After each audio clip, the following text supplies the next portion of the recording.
Assalamualaikum warahmatullahi wabarakatuh.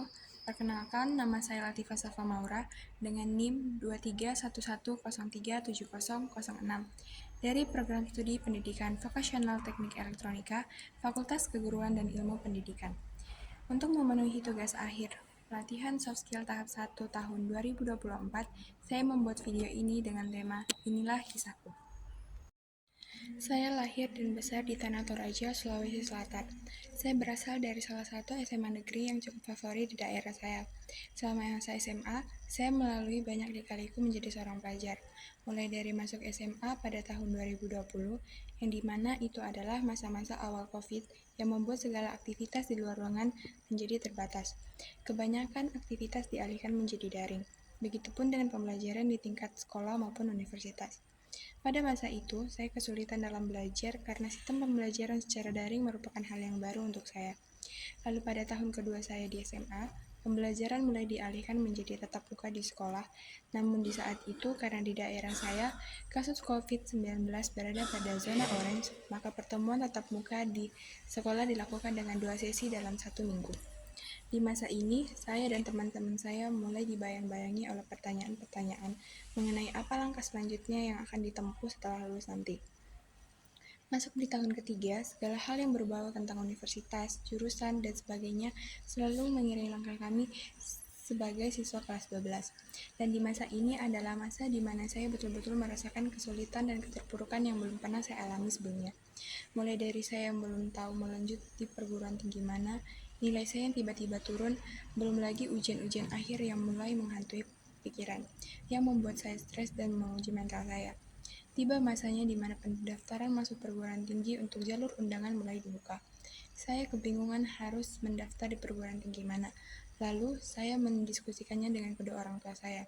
Dan pilihan saya jatuh pada salah satu perguruan tinggi negeri di Yogyakarta.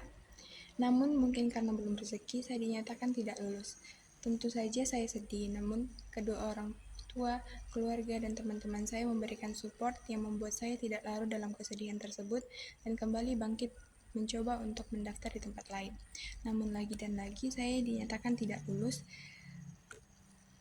di beberapa perguruan tinggi, baik itu perguruan tinggi negeri maupun perguruan tinggi swasta. Pada saat itu, keadaan saya betul-betul sangat buruk. Saya sedih, marah, stres, bingung dengan keadaan saya. Harapan saya untuk kuliah di tahun itu mulai hilang, karena kegagalan yang saya rasakan berulang kali dalam waktu berdekatan membuat saya menjadi pesimis. Saya sangat bersyukur dikelilingi oleh orang-orang baik yang selalu memberikan saya support dalam keadaan apapun. Kedua orang tua saya yang lagi dan lagi meyakinkan saya untuk jangan menyerah dan mencoba mendaftar di tempat lain, memberikan saya nasihat dan membuat saya bangkit dari keterpurukan saya. Kakak-kakak saya yang membantu saya mencari informasi terkait perguruan tinggi yang masih terbuka saat itu, hingga saya mendapatkan informasi bahwa Universitas Ahmad Dahlan membuka gelombang kedua. Di saat itu juga, ayah dan kakak saya membantu saya mempersiapkan segala berkas yang dibutuhkan untuk pendaftaran. Dan alhamdulillahnya, saya dinyatakan diterima di Universitas Ahmad Dahlan. Pada saat itu, saya tidak tahu harus mengekspresikan perasaan saya seperti apa. Namun, saya merasa sangat bersyukur perjuangan saya yang banyak menguras tenaga, air mata, dan mental ternyata tidak sia-sia. Saya sangat bersyukur dan berterima kasih kepada bunda, ayah, dan kakak-kakak saya yang selalu memberikan saya support, menghibur dan membantu saya bangkit dari masa keterpurukan saya.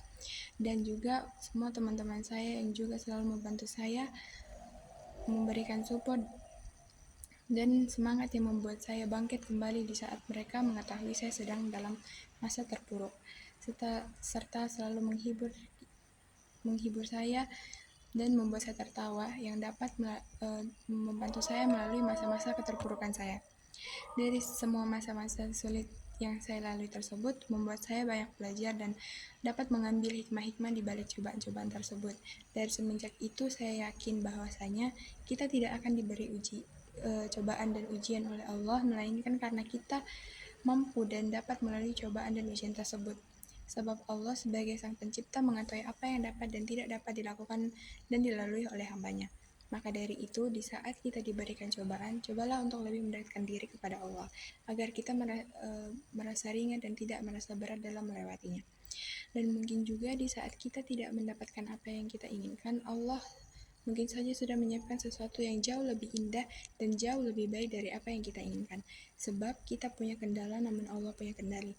Maka sehebat apapun kita merencanakan suatu hal, yakinlah rencana Allah adalah yang terbaik. Mungkin cukup sekian cerita singkat saya.